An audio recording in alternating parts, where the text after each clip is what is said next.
Hello friends, welcome back to the channel. I am the GM Philosopher, and today we are talking about 4 ways to be an instantly better GM. In this video, I'm going to teach you the one, I think, biggest misconception people have about being a good GM, and 4 things that maybe get overlooked way too often when you're looking for the answer to the question of how to be a better GM. As GMs, we want to run awesome games for our players, and this is awesome. Sometimes we do tend to focus on the wrong things, especially while we're experimenting, trying to figure out how to do it, especially if we're new at it. And to be honest, it can take a while to pick up on the vibe you're supposed to set, what things are important, etc. So let's jump right into it, and I'm going to tell you exactly what I have learned. These are the 4 biggest factors to keep in mind that have made my game so much better, made my players enjoy the game so much more, and I'm going to tell you about the one thing that you really want to avoid. So the first thing, the biggest mistake, the one place where people often make the mistake of thinking it's important when it's actually not nearly as important as they think, is sticking hard and fast to the rules as written. Now, you've probably heard this. If you've watched any D&D content at all, you probably know this already. But I just can't reiterate this enough.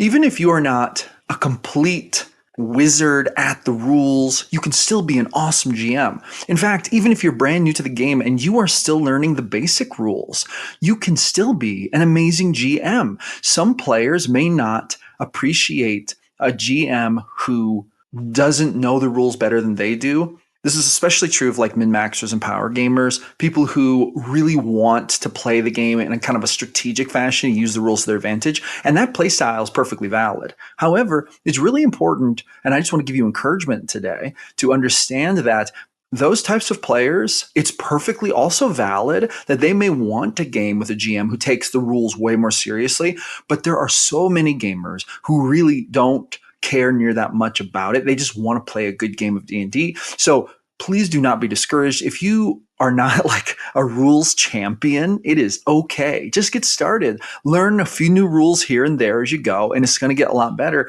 Odds are also good that you've got some great experienced players at your table who will help you, and they might say, hey, here's what the rules say, and you might say, yeah, heck yeah. Or you might say, you know what, I kind of want to do it this way. And that's perfectly valid because the rules are give you a good starting point, but they don't need to be the be-all, end-all for how to run a game.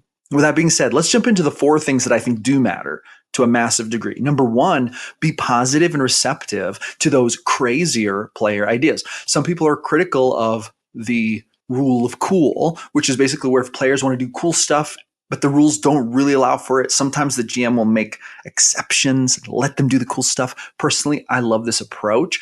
I want to be receptive, even if I'm not going to like go on board with really unbalanced things players may want to do. Maybe I'll at least offer them some alternatives, right?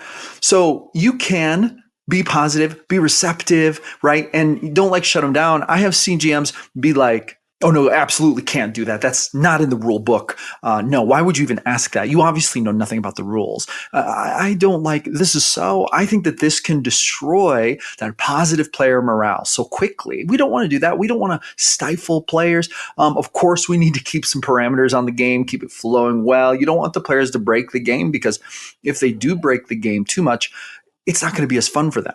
But being positive and receptive to those crazier player ideas can also be a great way to let players be creative and just to have fun and laugh. And at the end of the day, what is a successful game session? It's a game session where everyone had a good time, honestly, and you told an awesome story. So that really is important. Tip number 2, resist the temptation of thinking of your campaign story as the main focus of the game. So listen, as GMs, we put a lot of effort into our stories, into the conflicts, into the enemies, into the big bad evil guy, whatever. And this is good. We come up with ideas to try to make an immersive world and an immersive storyline. But sometimes the truth of the matter is that if we're tempted to make that kind of the main thing, it might be a very core part of the main thing. But if we think of it as the main thing, we can take spotlight away from the actual main thing, which is the players, their characters, and the interactions that make the game a communal piece of intellectual art. And this leads me to point number 3, which really goes into like 2 and 3 run together. Let your players be the author of their destiny. Just place parameters and challenges to keep things running smoothly, right?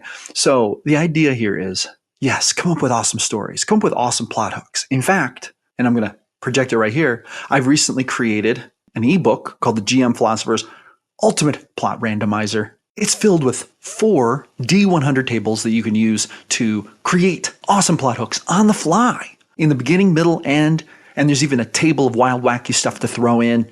You can get this for free by subscribing to my email list. There's a link down in the description. Anyway, when we take the spotlight and put it on the players, right, and we make them the focus of it, and we allow the possibility that our story may fade into the background or change, we're going to set the game up to be maximally immersive for the players. And guess what? This is going to make you feel more creative, more inspired. This is going to make you feel a lot better about the game, a lot better about the experience. And one of the best ways that I found to do this, like sometimes players will be going along, doing their thing, and they're just maybe not following your plot hooks, or they're not following your goal that you had set for them in the game, or they're not following the objectives, or they don't care about the NPC you introduced, or they don't care about the disaster. They just want to leave instead of prevent it, whatever it is.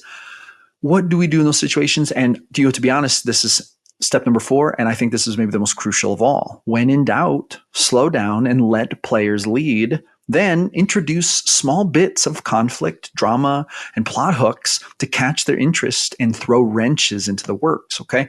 Stephen King, who is one of the most published and successful authors of all time, one time had a quote, and I'm probably not going to get it completely right, but basically he said, make sure there's drama on every page. Or he might have said conflict, make sure there's conflict on every page. But that's so true of D&D. In every scene, there should be a little bit of drama, a little bit of conflict. If something's going really well for them, you should tweak it to where there's a little something weird, or something is like, they're like, what? Like, this is going so well. Why is this happening? Right? Or every time there's a situation, throw a couple unknown variables in there.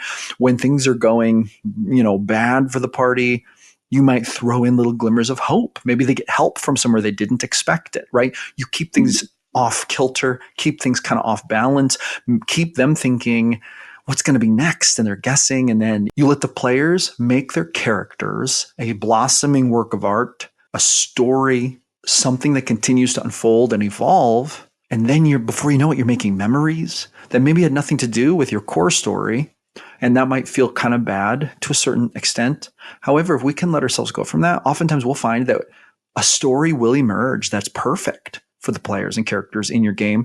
And no one is better equipped than you to help tell that story and to drive the narrative and to let the players take the lead in that narrative, and then to put things in front of them that will make them feel super immersed. And anyway, those are my 4 tips for how to be an instantly better GM. And I hope that these will be inspirational to you. And I would like to hear from you. Please drop in the comments, what do you think it takes to be instantly better as a GM? What are your tips? Do you agree with these or not?